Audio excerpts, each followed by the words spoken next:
Mortal Severance. Sekiro's, the shadows, and the bosses die twice. Man, fucking. Alright. Good shit. It's time to start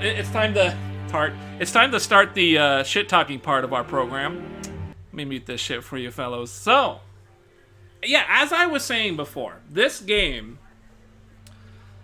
I like the parry. We'll just start off right away. The parry system is cool. I like posture. I like the parry, and I like the posture. I think those two ideas are great. I like them. They're implemented well, and they're cool.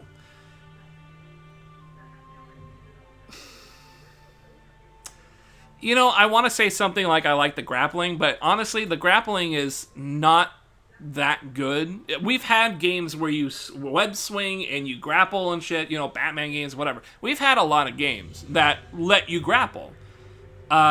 This grappling was basically nothing. I mean, it's the most simplistic, straightforward, and you can't just grapple anything. It's only grapple points.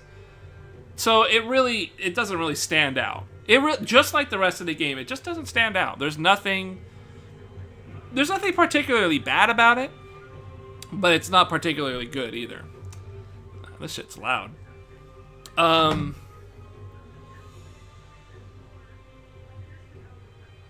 Honestly, that's about it. The parry is really it. That's all I like. Everything else about the game, the setting is pretty boring. I don't like the setting. It's just, I've never really been that big of a fan of Japanese setting. It's kind of, I guess maybe I used to be, like, back in PlayStation 1 and 2 era, but, like, it's been done to death. And it all looks the same to me. You know, this looks like Nioh.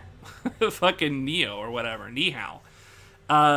It looks the same. So the setting is boring. The story is definitely boring. I mean, there could have been a cool idea with the whole, he doesn't want to be immortal anymore, but it just doesn't do anything at all. It's just a real basic story that doesn't do much of anything. So that's not anything to look at. The movement, the controls of the game were and are, in a sense, pretty good. I like that you can control around the game, but this is a double-edged sword. I don't want to say I like the controls, because if I say I like the controls, that conveys to you this sense of, oh, well, I'm going to be able to pick up this game, and I'm going to be able to move around, and everything's going to be responsive and feel good. Well, true, but then when you apply those controls to a number of enemies and most of the bosses, you lose all that control. It becomes a quick time event where you can jump whenever you want, but the enemy tracks you. You can dodge whenever you want, but the enemy tracks you. You have to answer specific moves with specific counter moves. And so all this nice control scheme that you have, and let's not even say scheme, just the nice responsiveness of the controls, are not fully realized. They are only, for most of the game, for other parts, I mean, there's so much of the game is engaging with enemies and bosses and the red symbol over the head. So much of the game is based on that even though you got this nice feeling control and responsive, you really break it down into a QuickTime thing. And it takes away all that control. It takes away all the things that feel good about it. So I can't really say the controls are great. I mean, I don't want to convey that to anybody. I just want to point it out there that the controls are responsive, but ultimately the way that the game is designed, you can't engage with those controls very often. It's more like the platforming segments feel pretty good. I guess that's really all I can do. I'd love to say the combat feels fluid and stuff. I'd love to say that. I can't. I can't do it because that's not what the game is. The game isn't built that way. The enemies were okay, but the action environments are boring as fuck for a Samurai era game. I guess the enemies were alright. There were some cool ones. I can't really recall any off the top of my head. Really, the thing that I look back on, besides what I'll talk about in a moment again, is I really liked parrying and posture damaging bosses. I really liked the concept of, okay, if you're really good with pattern recognition, you can just generally do damage and do safe stuff. You can kind of back away and blah, blah, blah, blah. But I managed to get aggressive and learn patterns that let me break posture well before I broke damage. So the game largely became focused on posture damage. after posture damage, or rather, if posture damage wasn't getting the job done, some bosses won't take it, and other bosses are resistant. Even they're resistant. They have more opportunities to do actual damage to them. And then when you can do real damage to them, it brings down their ability to be resistant to posture. So you get to make, on some bosses, you get to make a decision if you're going to do damage or if you're going to do posture damage. That's really cool. And the best one of that I remember in my head right now is the owl fight. The fight with Pappy. When you fight your Pappy, he has a huge posture bar, so you can just go to posture, break it apart, but he recovers it. He's got so much that even if he doesn't recover it fast, you really have a lot you have to get through, and he recovers enough that makes that big bar even bigger.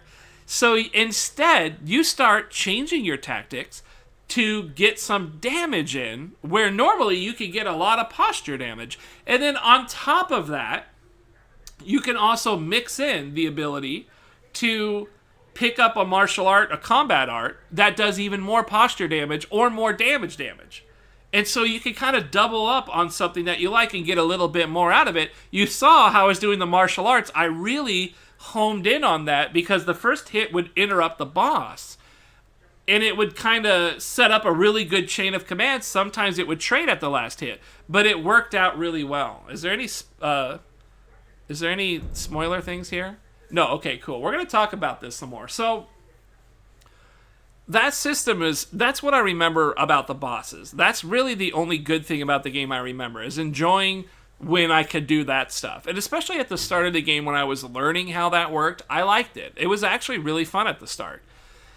But that's all you do. The whole game, that's all you do. And a lot of the bosses, you don't even balance damage and posture. You just go for the posture, or you go for the damage.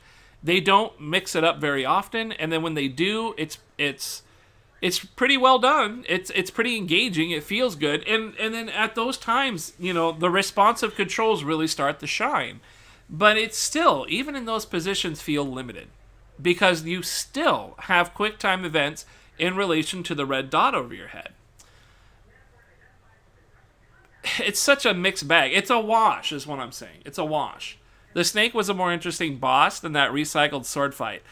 Kinda, yeah. But at the same time, as cool as the snake was, which was a cool boss, it was a cool God of War moment, the final boss at least let me engage in the damage posture thing, and I was making choices while, balancing things out. So it was pretty fun. That last boss was kind of fun. I still think Demon of Hatred was funner.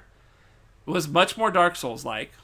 But I thought the final boss was kind of cool. I mean, it was all right. It took all the system and engaged it in the way that I like it. But then we come to the thing I was just complaining about earlier. When you want to do something, when you want to learn a little bit more about the fight, when you want to start digging in, you find that it is extremely shallow. Too many times do things happen that you can't explain. You lose control of your buttons. You do a dash that goes in a direction that you were pretty sure you weren't pushing that direction, You get some very odd interactions, and this is something that is in all From Software games. Odd interactions, especially at walls or obstacles or, the environment, you get very strange interactions. The primary thing of those strange interactions, the one thing that actually makes it an issue for me, isn't that there are strange interactions. It's the one interaction where you are prevented from pressing any buttons.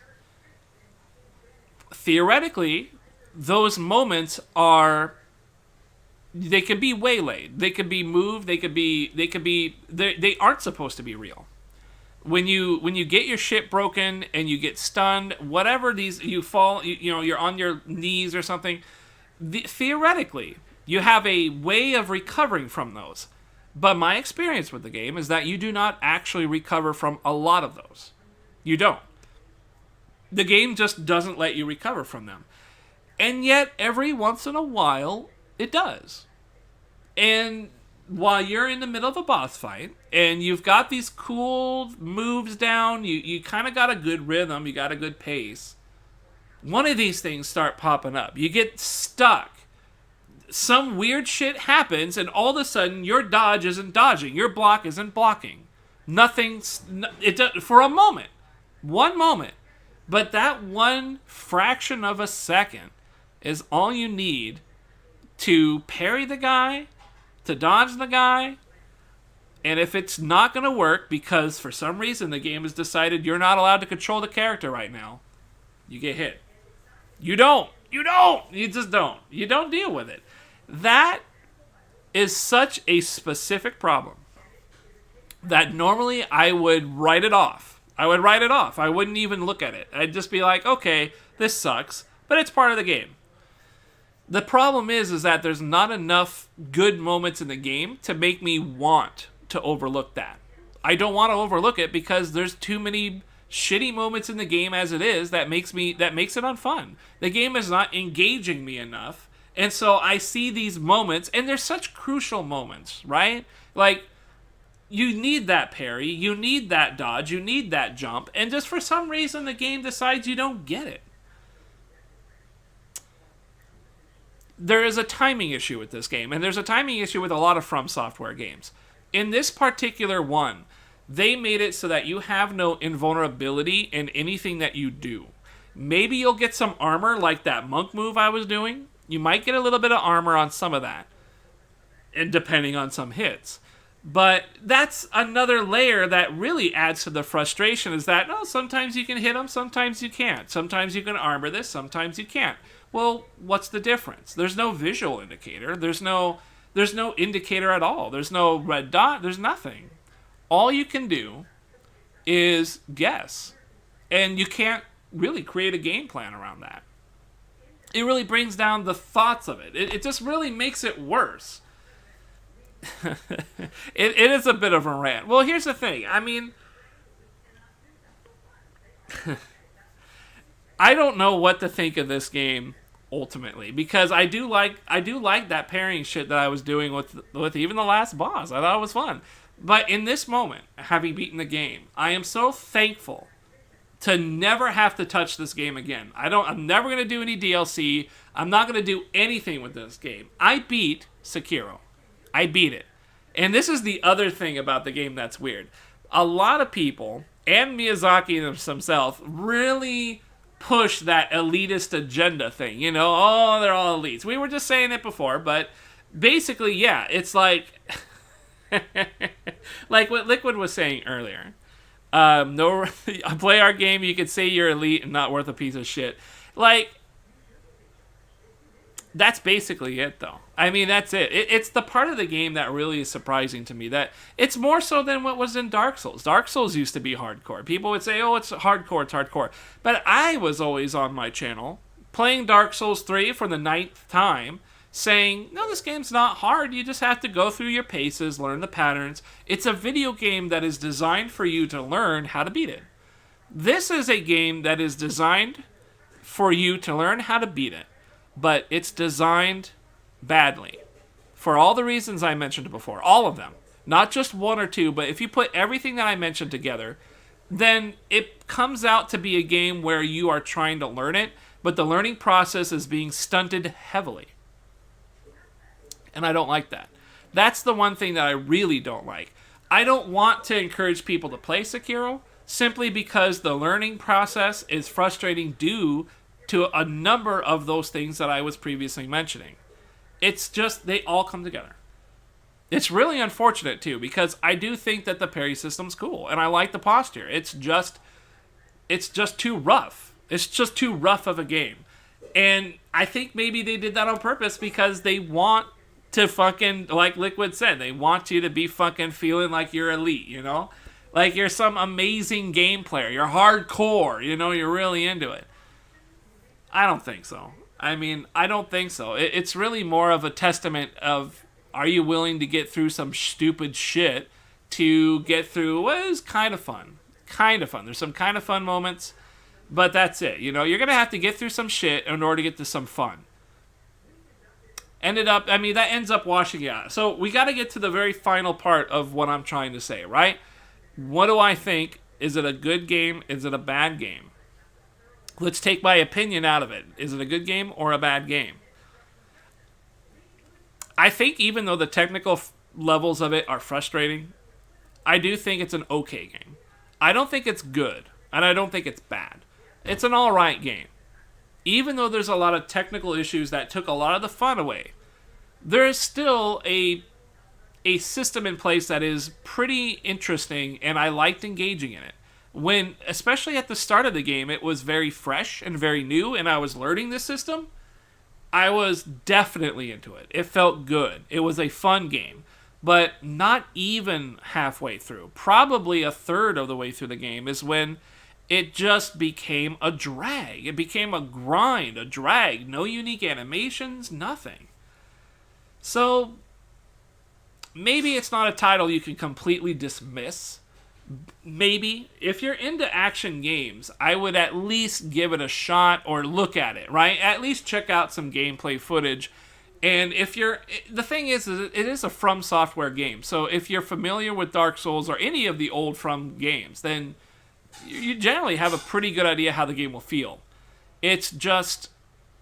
The specifics you could probably largely get from watching a stream or something. You could probably get a good idea of it from that way. In which case, I mean, yeah, you really can just ignore the game. I just don't think it's anything amazing. I certainly don't think it's anything amazing. It's just an okay game. And then we throw my opinion into it, and I think it's trash. This is a trash game made for babies. And also, now that I beat it, you can't talk to me because none of you beat Sekiro. None of you beat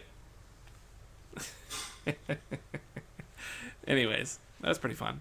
I think I enjoyed... You gotta know the one thing about this. I enjoyed talking shit way more about the game than I enjoyed playing it. You realize that I played it mostly so I could just talk shit about it, right?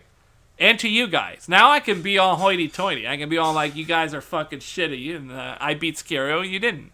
You know, don't talk to me. I can be all that way now. I don't mean it, but it's funny to me. That's why I wanted to do it, because it's funny. I literally beat this game just so I could do that. Mediocre at best. Mediocre at best. Yeah, I'd say so. Mediocre at best. There's a couple of adrenaline, couple of good warm fuzzy feelings, which is probably more than a lot of other games. It's probably more, but not much more. Nobody cares if you beat it. Go fuck yourself. Don't talk to me. You haven't beat Sekiro.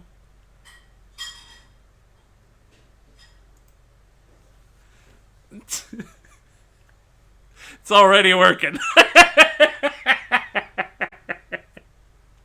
I don't want to start. I don't want anything to do with this damn game.